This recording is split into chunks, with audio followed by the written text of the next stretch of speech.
The snow in Crestline, Oregon, came early that year, thick and heavy, swallowing sound. The world looked muted, like it was holding its breath. Sheriff Jack Monroe drove through the swirling white, his hands gripping the wheel tighter than he needed to. In the passenger seat, his daughter sat quietly, her small hands folded on her lap, her pale eyes open but unfocused. Sophie Monroe was 11. She'd been blind since the accident, a flash of metal, the scream of tires, and then nothing but darkness. Jack hadn't driven her anywhere except the hospital and home since then, but today was different. Today he was trying to fix something he didn't understand.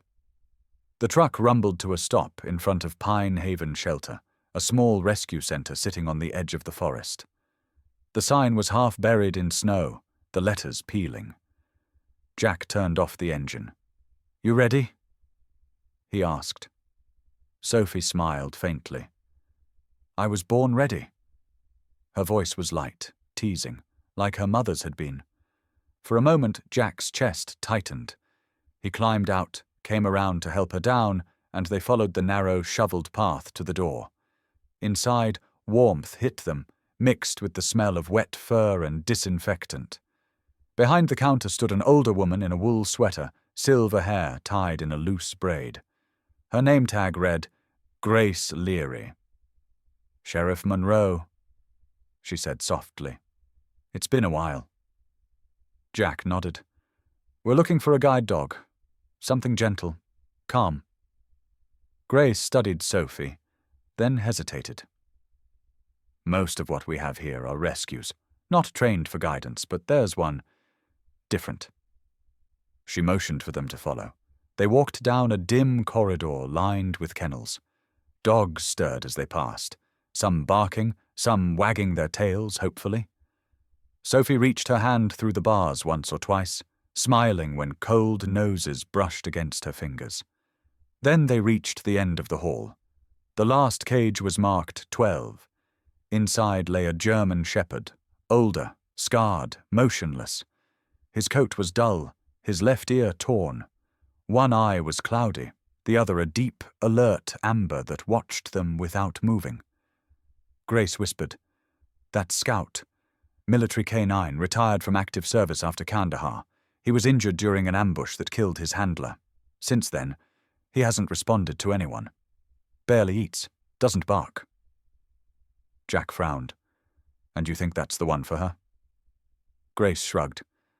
"I didn't say that, but he's been waiting. For something. Or someone." Sophie took a slow step forward, guided by the faint sound of the dog's breathing. "Hi," she said softly. "My name's Sophie."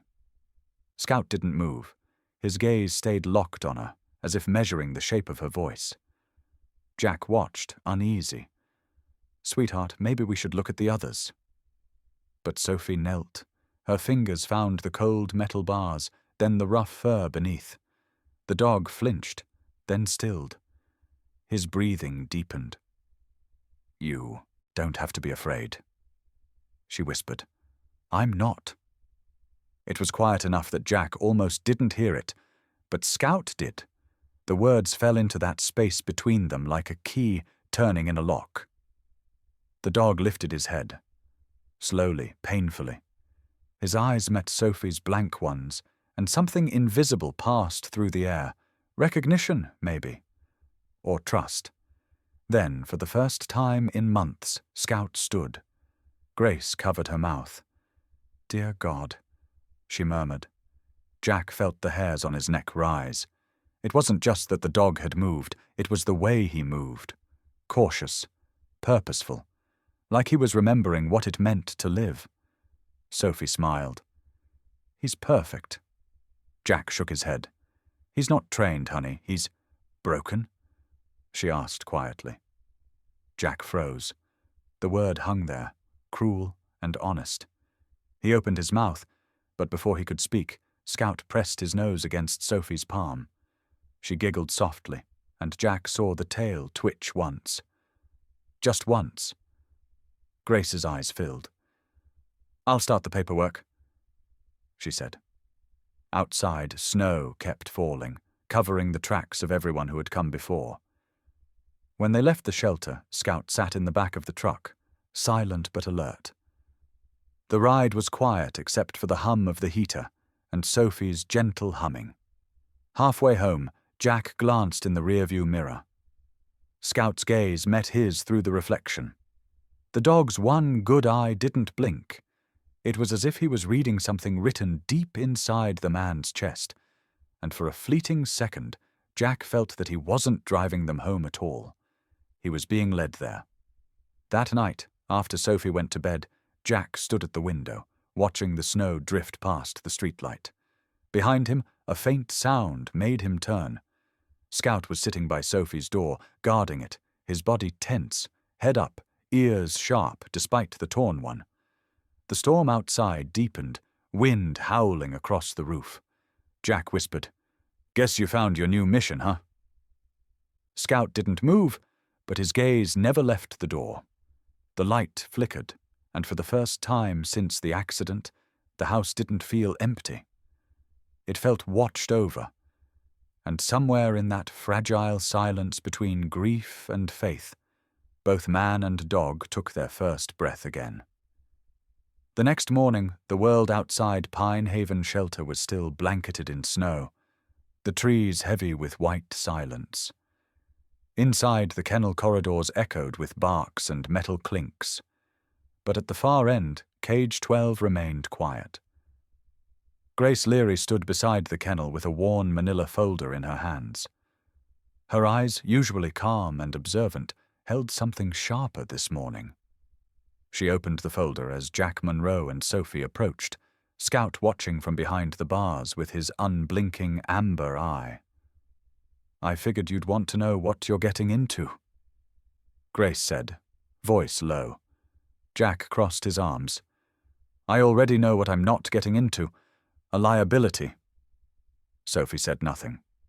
She stood, slightly behind him, one hand resting on the leash she'd brought with her, the other listening for breath, weight, movement, anything that might signal the dog she had felt more than seen yesterday. Grace flipped through the file. Scout was part of a tactical K-9 unit stationed out of Camp Overlook, near Kandahar. His handler was Sergeant Logan Pierce. They were deployed for almost 2 years together, specialized in search and rescue, IED detection, combat perimeter work. Saved over a dozen soldiers during a tunnel collapse. Jack's face shifted. And then? Grace sighed. During an operation gone wrong, Logan was hit. Scout stayed by his body for 24 hours in enemy territory. Wouldn't eat. Wouldn't move. When the recovery team found them, Scout had to be sedated just to get him on the chopper. Jack glanced at the dog, who still hadn't looked away from Sophie.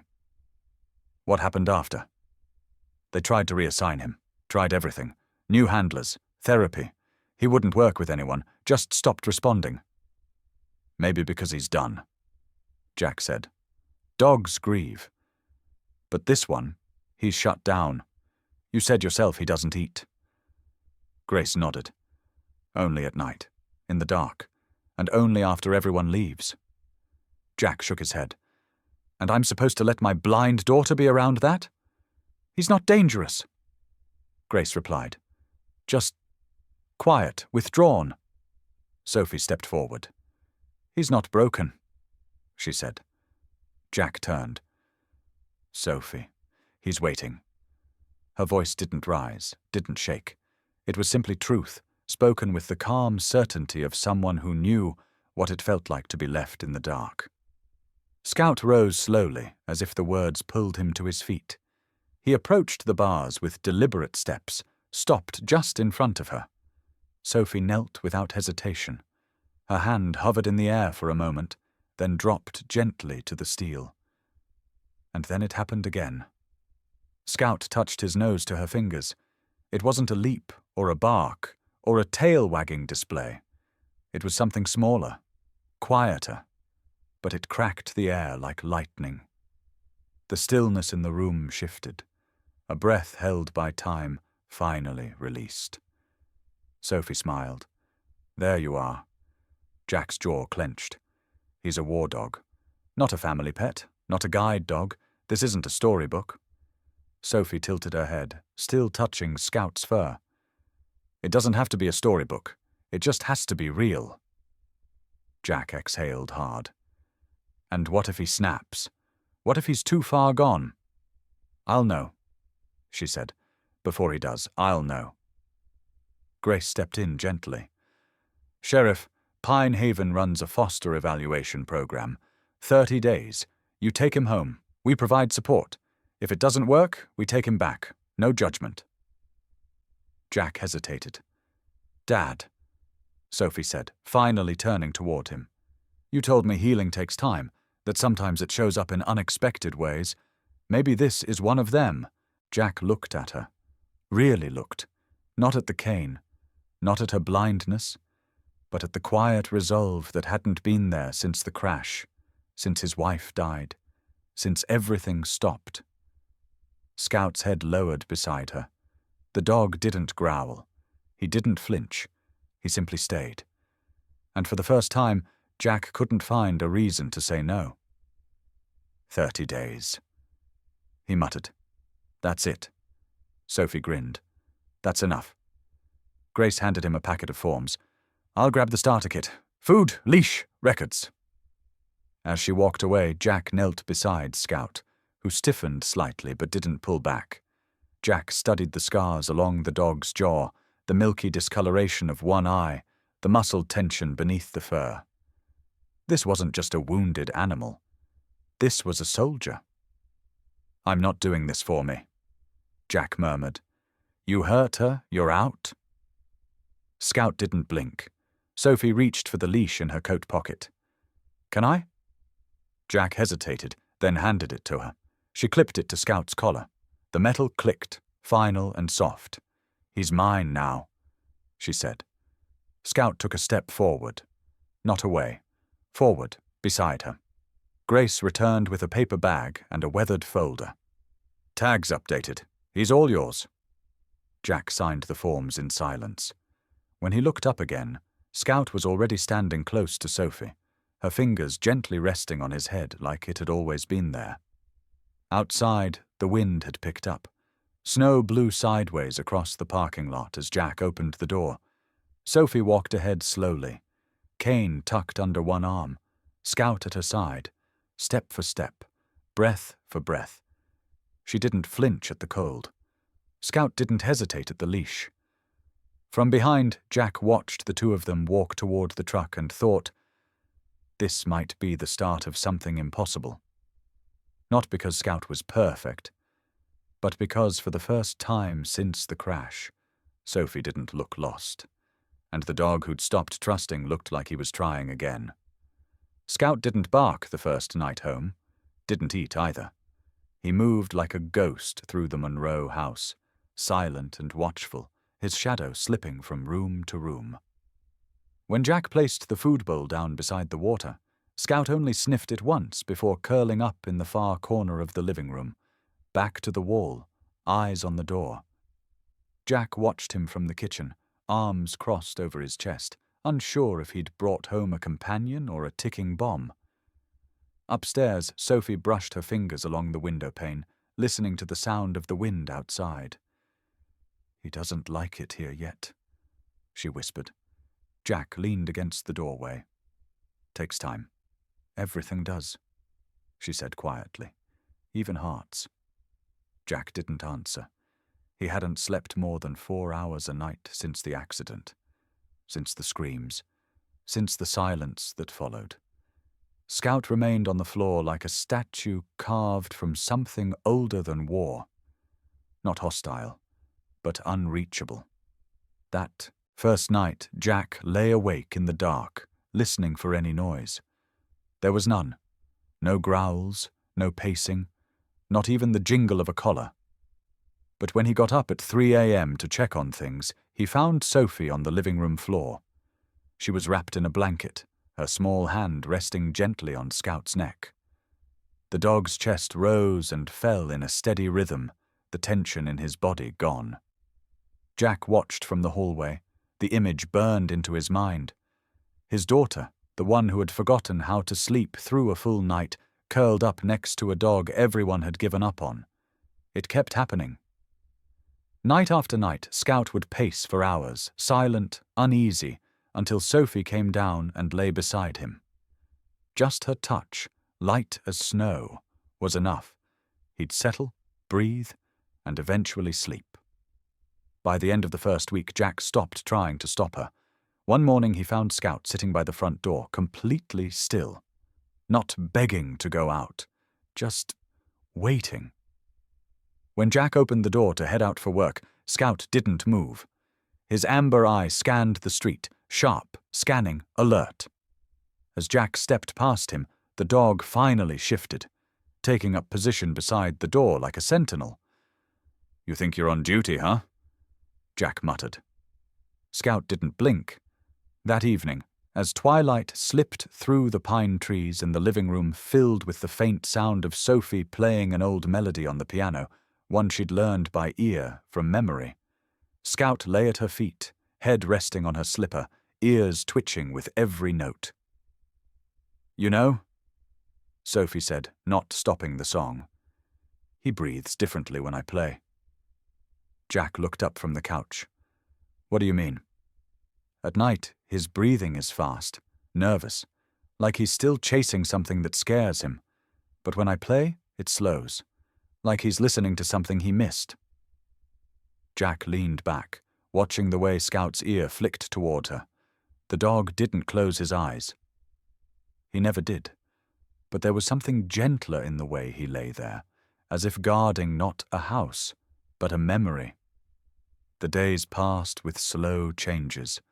Scout started eating again, always after midnight.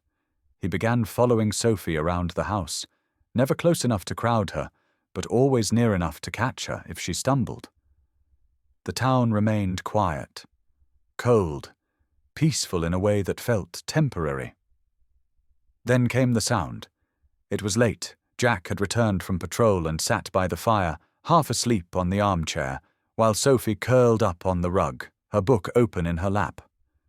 Scout lay between them, still as ever. A noise broke the stillness. Sharp, subtle. Scout rose instantly. No growl, no bark, just motion. He padded to the back window, nose to the air, muscles taut. Jack sat upright. "What is it, boy?" Scout didn't turn his head. Jack stood, crossed to the window, looked out. Nothing. Just pine trees swaying and the soft blanket of snow across the yard. But Scout didn't relax. He stayed planted for 10 full minutes before easing back to Sophie's side. That night, Jack checked the security camera feeds. The motion detector by the fence line had been tripped, but the footage showed nothing. Just a faint shimmer of movement, like a shadow curling along the edge of vision. Jack didn't tell Sophie. The next night, it happened again. Same time. Same trigger, same emptiness in the footage, but Scout always knew, always first. By the third night, Jack began sleeping with his duty weapon by the bed again. Sophie noticed. "Something's wrong, isn't it?" she asked one evening as they sat together. She was stroking Scout's ears, and the dog lay still with his eyes open, tracking Jack's every move. "It's probably nothing," Jack said too fast.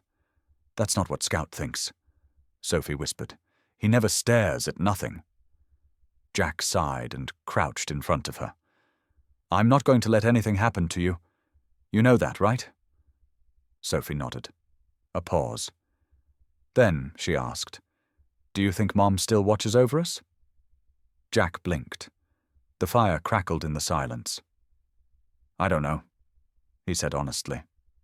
Sophie looked toward him. "Sometimes I think she's still here, like in the music, or when I'm with Scout, like she sent him before I could ask." Jack swallowed hard. He looked at Scout, who sat calmly beside his daughter, gaze locked on him like he understood more than a dog should. And in that still moment, Jack saw something he hadn't dared admit, something terrifying. In Scout's eyes he saw belief, Not just instinct or loyalty, but trust.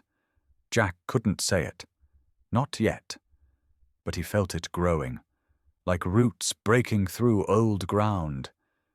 The next morning, as Sophie played another quiet tune by the window, Scout let out a low, contented sigh and rested his head on her foot. And for the first time since the funeral, Jack let himself believe in something again. Not safety, not control, but grace. The kind that showed up in silence, in small breaths, and in the watchful eyes of a dog who never barked, but never looked away. By late January, Crestline stopped feeling peaceful. The snow hadn't melted yet, but something else had begun to thaw. Fear. It spread through the town in whispers. Broken locks, open sheds, footsteps in the night. Jack Monroe was back in uniform. The badge felt heavier than it used to. Every shift stretched longer. Every call ended with the same hollow report. No signs of forced entry, no footprints, no leads. Whoever was moving through Crestline knew how to disappear. At home, Scout had settled into a rhythm with Sophie. He followed her to the piano, lay by her chair at breakfast, watched her as she walked from room to room with her cane. His eyes missed nothing. Jack told himself the dog was safe there, that Sophie wasn't alone. Still, when he left for night patrol, he always hesitated at the door. "You sure you're okay with him?" he asked one evening. Sophie smiled. "He's the one watching over me, not the other way." Around! Jack almost believed it. The wind outside was sharp that night. Patrol cars moved through the streets, tires crunching over frozen slush. The radio hummed with static. No movement reported. No one seen. Yet, in the reflection of shop windows, Jack thought he saw flickers, shadows that didn't belong to trees. He drove through the old mill district, headlights sweeping across abandoned warehouses. Something about the stillness felt wrong. He slowed the car, stepped out, flashlight slicing the dark. Nothing but cold air and silence. Back home, the silence was breaking. Scout lay near the fireplace, half asleep, when his ears twitched. Outside, the wind had stopped. He lifted his head. A sound followed, a soft click, almost too faint for human ears. His body stiffened. The hair along his neck bristled. Upstairs, Sophie was listening to an audiobook. She didn't hear the first sound, but she felt the vibration through the floorboards when Scout stood. The collar tag brushed against his chest, a small metallic chime in the dark. "Scout," she whispered. No response. He moved to the window, muscles coiled, eyes locked beyond the glass. Then came the low growl, deep, steady, primal. It was the first real sound he had made since coming home. Sophie froze. She heard it clearly this time. Not a bark, a warning. Outside, faint footprints marked the snow near the fence. A figure, dark, quick, slipped between the trees. The motion sensor light flicked on, flooding the yard in harsh white. By the time it did, the figure was gone. Scout pressed his nose to the glass, his breath fogging it. The growl faded, replaced by the rapid rhythm of his breathing. Down the road, a porch light flickered on. Mrs. Henders from next door called the sheriff's line minutes later, voice trembling. "There's someone outside, near the Monroe place." The alert hit Jack's radio as he was turning down Birchwood Avenue. He floored the accelerator. When he pulled into the driveway, Scout was standing in the window, staring straight at him. Sophie was beside him, hand resting on the dog's back. Jack burst through the front door, gun drawn. "Sophie?" "We're okay," she said softly. "He heard something. He woke me up." Scout turned toward Jack, eyes burning amber under the porch light streaming in through the doorway. Jack holstered his weapon, scanning the snow outside. Fresh tracks led from the fence line toward the woods, then vanished.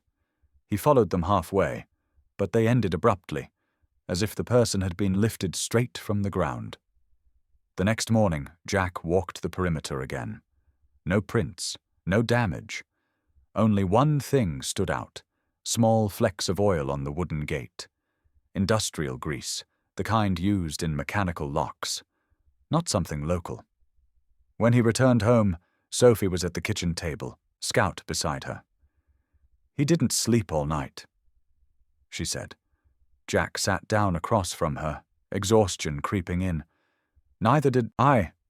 Scout's gaze flicked between them, alert and unwavering. "You know," Sophie continued, "Mom used to say that sometimes animals sense things before we do." Jack looked at her, then at the dog. "Yeah, well, maybe this one's seeing ghosts." Sophie smiled faintly. "Maybe ghosts aren't the scary ones." Later that afternoon, Jack checked the security footage again. This time, he noticed something odd. A reflection in the far corner of the yard. It wasn't a person, not exactly. A small flash of light, like a lens flare, low to the ground. Maybe a camera. Maybe not. Scout sat behind him, silent. When Jack rewound the clip, the dog growled quietly at the exact frame the flash appeared. Jack froze. "You saw it too, didn't you?" Scout blinked once. That night, the house felt smaller, the shadows thicker. Every creak sounded like a whisper of movement. Jack lay in bed, staring at the ceiling, replaying the footage in his mind. Somewhere in that grainy silence, something was watching them. Downstairs, Scout didn't sleep. He stayed by the window, head resting between his paws, eyes fixed on the woods. The glow from the street lamp cut across his scarred face. He didn't move until dawn, when the first light hit the snow. Then he stood, stretched once, and let out a quiet sound. Not fear, not pain. Something else. Recognition. As if whatever was out there wasn't new at all, as if he had seen it before. The wind howled against the windows that night, carrying with it the weight of another coming storm. Crestline lay buried under layers of snow and silence. Jack Monroe was out on patrol again, driving through the frozen streets, radio murmuring low static. At home, Sophie and Scout were alone. The fire had burned down to embers. Sophie sat near it, listening to the quiet rhythm of Scout's breathing. He was stretched out beside the door, his head lifting every so often at the faintest sound. Footsteps on snow, the creak of the house settling. He never fully rested. At 11:47 p.m., the power flickered. Once, twice, then went out. The house fell into darkness. Sophie froze. She reached for her cane, tapping lightly until she found the flashlight on the counter. The batteries were weak, the beam faint and trembling. "Scout?" she whispered. He was already on his feet. A low growl rumbled from deep in his chest, different from the cautious alerts before. This one was primal, deliberate.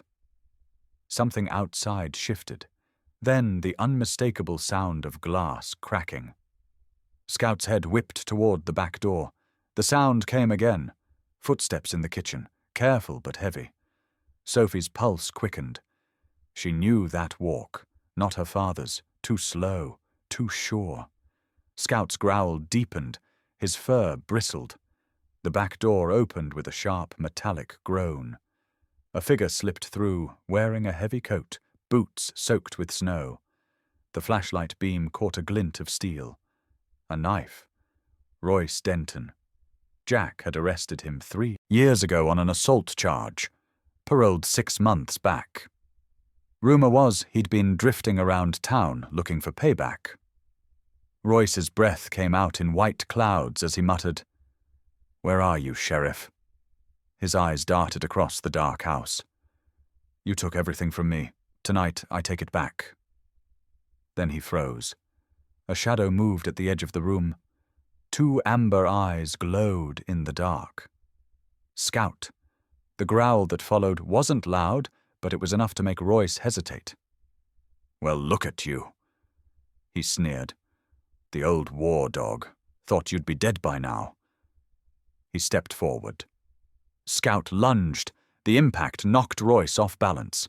The knife clattered to the floor, scraping across the tiles. Scout hit him again, teeth flashing, his body moving like a storm unleashed. Royce swung his arm, catching Scout across the head with the flashlight. The blow echoed through the kitchen. Scout stumbled but didn't stop.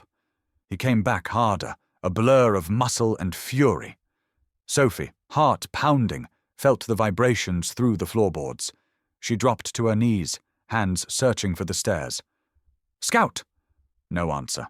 Only the sounds of chaos, furniture crashing, wood splintering, the sharp gasp of pain. Royce managed to grab the knife. He slashed wildly. Scout twisted, dodged one strike, but the second cut deep across his shoulder. He yelped, the sound raw and desperate. "Stay down, damn mutt!" Royce shouted. But Scout didn't. Bleeding, staggering, he launched himself forward, teeth clamping down on Royce's wrist. The knife dropped again, skidding across the floor. Sophie reached the last step, flashlight trembling in her hand. She could smell the blood now, metallic, warm, thick. Her cane hit something heavy on the floor. "Scout!" A low whimper answered her. Then movement behind her. Heavy footsteps. She turned, terrified. But it wasn't Royce. It was Jack. "Dad!" she cried. Jack rushed in, gun drawn. The beam of his tactical light cut through the darkness. Royce tried to run, slipping in the blood-slick floor, but Jack was faster. He tackled him near the back door, wrestled him down, handcuffed him in seconds. "You picked the wrong house," Jack hissed. Royce laughed through broken teeth. "Guess we both bleed for our pasts, huh, Sheriff?" Jack's punch shut him up. He turned toward the living room, flashlight scanning. The beam landed on Scout. The dog lay on the wooden floor, chest heaving, fur matted with red. Sophie knelt beside him, one hand pressed gently against his side, trying to find the heartbeat beneath. "Dad, he's hurt," she whispered, voice trembling. Jack dropped to his knees. His hands, steady on the gun moments ago, now shook as he touched Scout's neck. The dog's breathing was shallow, his eyes half open but locked on Sophie. "Stay with me, buddy," Jack murmured. "You hear me? You stay with her." Scout's gaze flickered toward him, then back to the girl. His paw twitched once, resting against Sophie's knee. Jack's radio crackled. "Unit 12, status check." He grabbed it, voice breaking. "Officer needs assistance. Suspect in custody. K9 critical. Send animal emergency to Pinecrest Drive. Now!" As sirens began to echo faintly in the distance, Sophie leaned close to Scout's ear. "You did it," she whispered. "You kept me safe." Scout's breathing hitched. The amber eye fluttered once, and for a second Jack thought it was over. But then, one slow inhale. One exhale. Still alive. Barely. Jack looked up at the spreading pool of blood and the trail that led from the back door. "He fought him off the whole way here," he said softly, disbelief mixing with awe. Outside, red and blue lights cut through the snow. Inside, silence returned. Jack carried Scout in his arms out to the patrol car, his uniform soaked through, the dog's head resting weakly against his shoulder. Sophie followed, her face pale but calm. The medic opened the back door. "Sir, we can try." "Then try," Jack said. As the ambulance doors shut, Jack stood there, snow falling over his shoulders, Sophie gripping his hand. "He's going to make it," she said, her voice trembling but sure. Jack nodded, though he didn't believe it yet.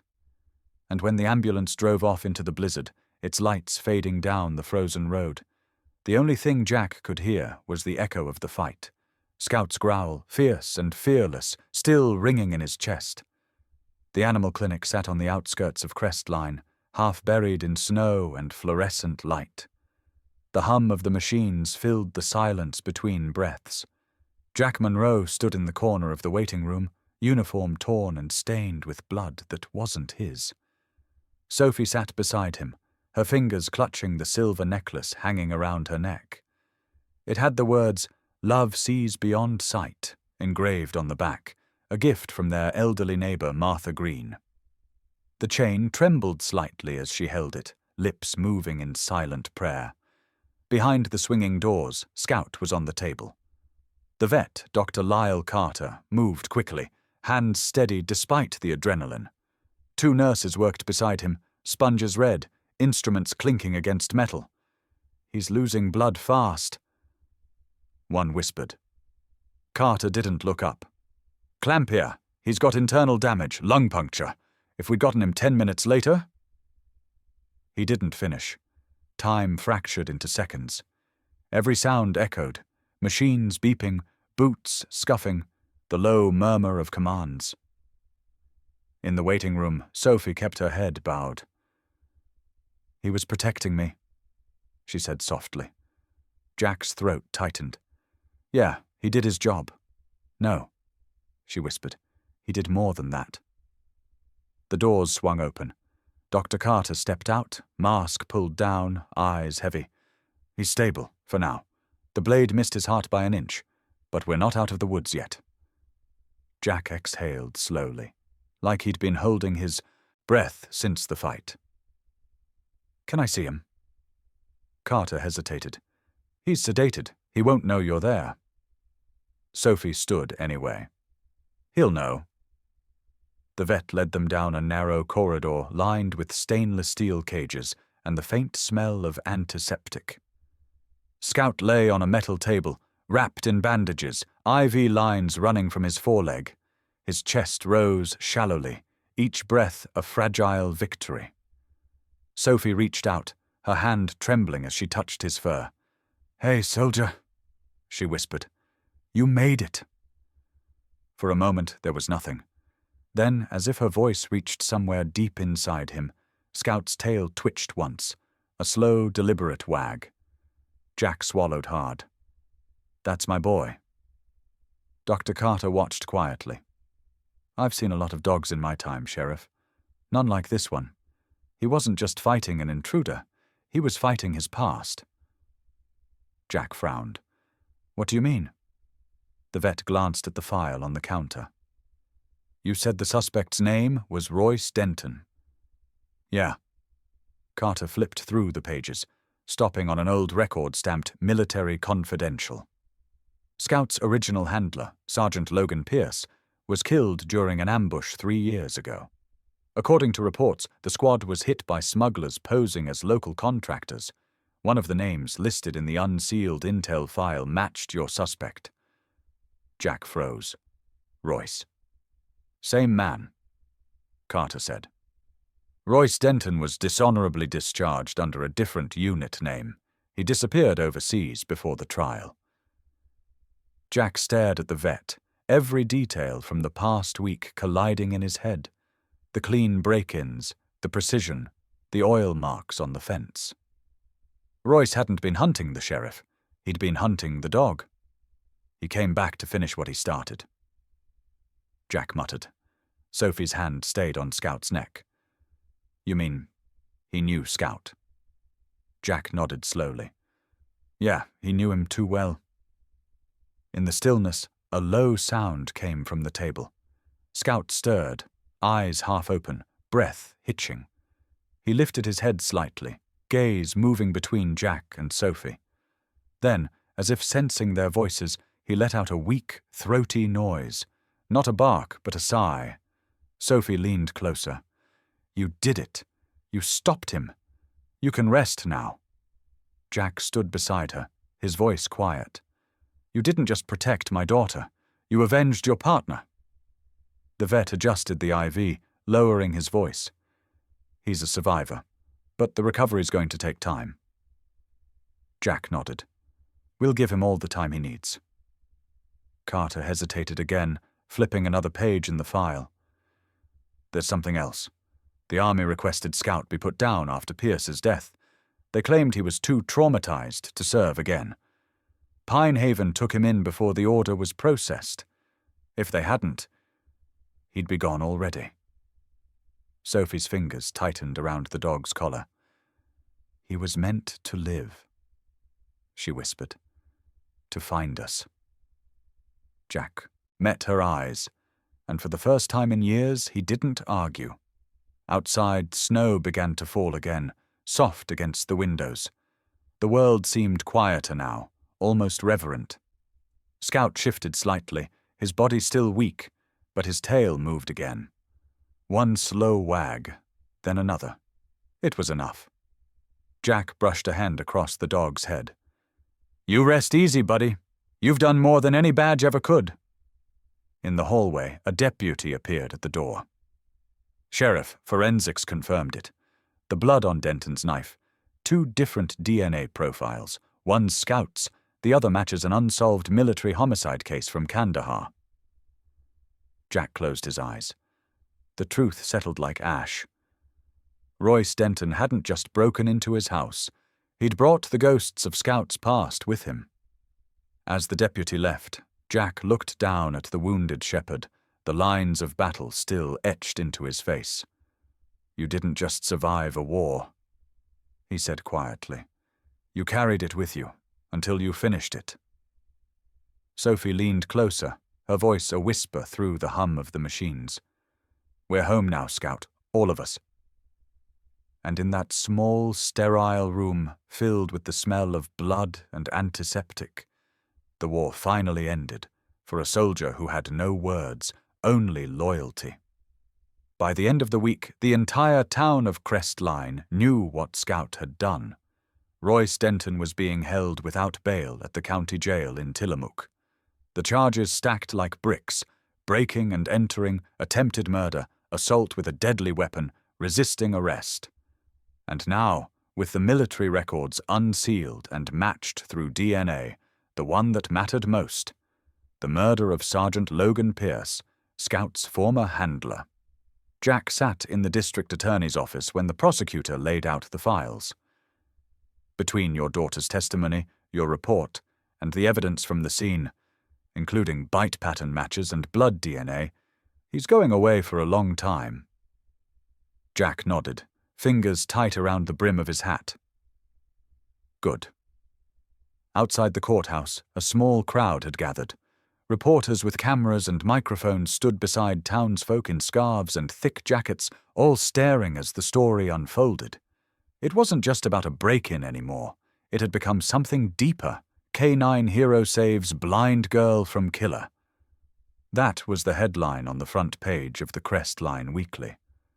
A grainy photo of Scout, lying in recovery with one paw wrapped in bandages, stared up from every local coffee shop counter and gas station shelf.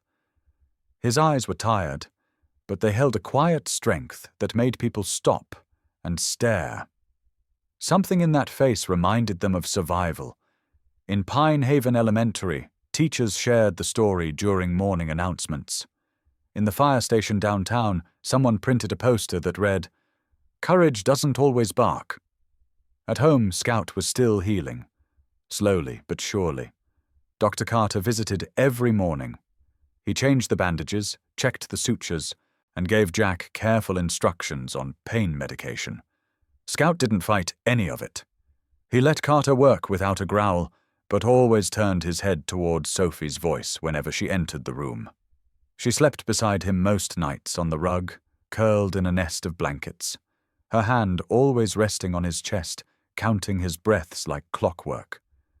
Jack started leaving the door open, the hallway light on dim. It felt safer that way, like they weren't keeping watch alone anymore. One afternoon, as snow began to fall again, soft as flour across the rooftops, Jack brought Scout a bowl of warm chicken and rice. Sophie sat on the edge of the couch, her legs swinging. "Try it," she said softly. "You've earned better than kibble." Scout sniffed the bowl. He hesitated. Then slowly, almost uncertainly, he took one bite. Then another. Sophie grinned. "See? Told you it'd taste better when you're not fighting for your life." Jack chuckled under his breath. It was the first time he'd heard himself laugh without forcing it. Later that night, as the fireplace crackled low and the house settled into quiet, Jack sat beside Sophie on the couch. Scout lay at their feet, a fresh bandage across his shoulder, his eyes half closed but awake. Always awake. Sophie leaned her head against Jack's arm. "Dad?" "Yeah, sweetheart. Are you still scared?" He didn't answer right away. For months, he'd lived with fear like a second skin. Fear of losing her, fear of the past catching up, fear that he couldn't protect what mattered most. But that night something shifted. Scout's tail tapped once against the floor, just once, but enough. Jack looked down at his daughter, her pendant catching the firelight. Love sees beyond sight. And said quietly, "I'm not scared anymore." Sophie smiled. "You believed when I couldn't." He said, "You didn't wait for proof. You just trusted him." "He wasn't broken," she whispered, "just waiting." Jack nodded, his throat tight. So was I. Outside, the world remained wrapped in snow and silence, but inside their little home, something warmer had taken root. Scout stirred, shifting closer to the girl he'd nearly died for. The scar along his shoulder still pink and raw, but it no longer looked like a wound. It looked like a badge, a mark not of pain, but of survival, of loyalty. Jack leaned forward, brushing his hand across the dog's head. "You're part of this family now," he said softly. "You always were." Scout didn't move. He just closed his eyes and let out a long, peaceful breath. Healing had begun, not just for him, but for all of them. And though the town would go on talking about the hero dog who saved the blind girl, for Jack and Sophie, it wasn't about headlines. It was about something quieter, something sacred. A father who finally felt whole again, a daughter who always believed, and a dog who, with nothing more than instinct and love, brought them both back to life. 1 year to the day. The snow came late to Crestline that winter. The fields remained gold longer, the winds milder. But on December 12th, the first flurries arrived like clockwork, drifting slow and soft through the pines as if the world remembered. Sheriff Jack Monroe stood in his front yard beneath the rising stripes of the American flag, watching the morning sun stretch across the street. His breath curled in the cold air, a cup of coffee warming his hand. The porch had been swept, the chairs rearranged, and the hand-painted sign hung above the gate. Second Chance Day, honoring those who gave and got. It wasn't an official holiday. Not yet. But it was real enough to draw half the town. The backyard buzzed with quiet joy. Kids with marshmallow-stuffed mittens chased one another through the snow, while their parents warmed cider by the portable fire pits. There were homemade pies, stories shared beneath knitted scarves, and framed photos placed carefully on the fence. Faces of those still here, and some who weren't. Jack didn't want a parade. What he wanted was this: the laughter, the light, the gathering of people who had survived something. Cancer, war, grief, heartbreak, and found a reason to keep going. They'd invited anyone with a story of being rescued, or doing the rescuing. Scout walked slower now. His steps had grown heavier, his joints stiff in the cold, but his spirit hadn't dimmed. He wore a new collar, black leather with silver trim. The tag read, Scout Monroe, K9 Honorary Deputy. Sophie had insisted on the title. The town council approved it in a unanimous vote 3 months ago. She made the badge herself, attaching it with trembling fingers to his vest the day it arrived. He wore it with quiet dignity. Now, as Sophie stood near the porch, holding a thermos and wearing a navy coat 2 sizes too big, Scout moved toward her like a shadow, every step deliberate, every breath measured, but still always beside her. He didn't bark, didn't pull on the leash. He just stood near enough to touch. Sophie crouched down, running a hand along his back. "Cold today," she whispered. "You okay, old man?" Scout leaned into her palm. Jack watched them from across the yard. His heart still did that thing. It clenched, swelled, quieted. He thought about the night he almost lost her, about the blood on the floor, the scream, the silence. And then he thought about now. Martha Green approached, wrapped in her signature quilted coat, her grey curls tucked beneath a red hat. She handed Sophie a small blue ribbon. "He's earned another one," she said with a wink. Sophie tied it gently around Scout's vest. "For valor," she said solemnly. Scout blinked, his tail brushing the snow once.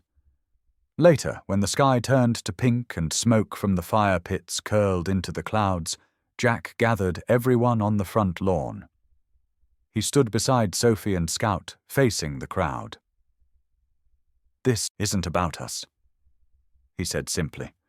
"It's about what comes after, when the noise fades, when the healing begins.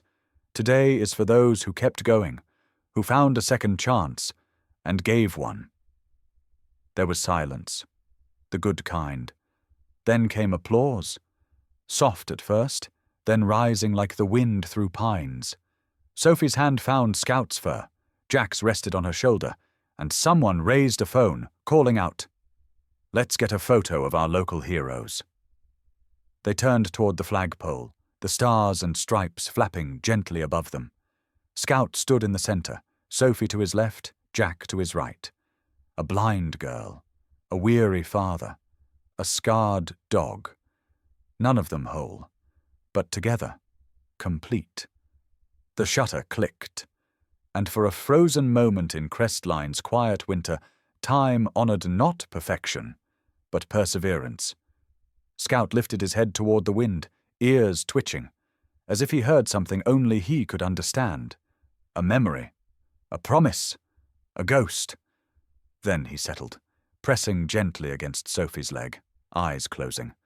The day carried on. But the picture stayed, in every home, in every heart. A family rebuilt not by blood but by belief. The microphone in front of Sophie Monroe blinked red. Recording. She sat cross-legged in the makeshift studio of Crestline Community Radio, tucked inside the town's old library, now retrofitted with egg crate foam and borrowed equipment from the high school AV club. A gentle hum buzzed in the headphones. Across the glass, Mrs. Tanisha Clay gave a thumbs up from the control room. "Whenever you're ready, sweetheart." Her voice came through the speaker. Sophie inhaled slowly, hands folded in her lap. Scout lay at her feet, his large frame curled beside the mic stand, breathing slow, steady. "My name is Sophie Monroe," she began, her voice quiet but clear. "I'm 12 years old. I was born with sight, but I lost it when I was 6. There was no tremble in her voice, only truth. "I used to think light was something you could only see. I thought when I lost my vision, I'd lost the sun, the stars, my mother's smile. But then I met someone who changed all that." She reached down, brushing her fingers along Scout's back. He lifted his head slightly at a touch. "I met him in a shelter. Cage 12, he didn't bark, he didn't move. People said he was broken, but I wasn't afraid, because I knew what it felt like to wait in the dark. I whispered to him, and he stood up for the first time in months." A pause. Deep breath. "They said he was trained to find danger, but what he found was me. And what I found was a kind of light I never thought I'd feel again." In the next room, Tanisha wiped her eyes and signaled to keep going. "I named the podcast How Light Found Me, because I think we all lose it at some point. Hope, direction, people we love. But sometimes, if we're lucky, something finds us instead. Loyalty, trust, grace. Scout gave me all 3. She leaned forward, just slightly, her voice like a thread pulled gently from the silence. "I may not be able to see the sunrise, but I live by the light that loyalty gives, and I believe that's enough." Click. Recording ended. The episode aired the next morning. By noon, it had been shared 6,000 times.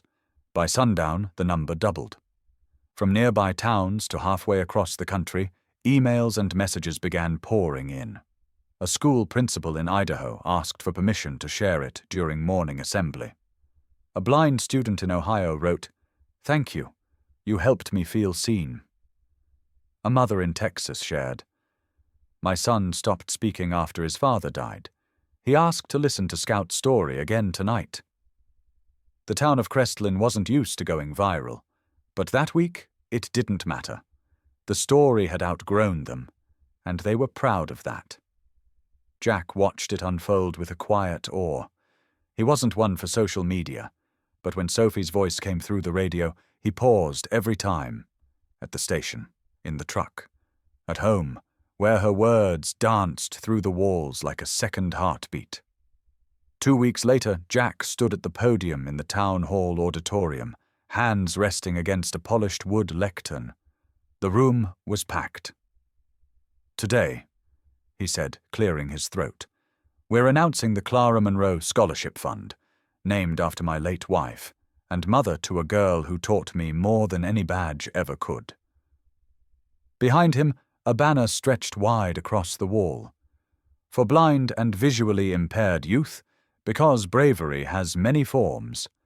Scout sat at the edge of the stage, wearing his badge, a navy vest tailored with care. Beside him, Sophie grinned, holding a bouquet someone had shoved into her arms. Jack looked down at them, then back to the crowd. "This isn't about charity. It's about belief, in second chances, in resilience, and yes, in dogs who save us long before we know we need saving." The crowd rose in applause. 2 months later, Scout began visiting schools. He didn't perform tricks or wear a costume. But when he entered a classroom, silence followed him, like a reverent hush. Children sat cross-legged in circles, listening as Sophie shared their story. Soft, unwavering, and rich with the kind of courage that doesn't shout. Sometimes, when she spoke, Scout would rest his head on her foot.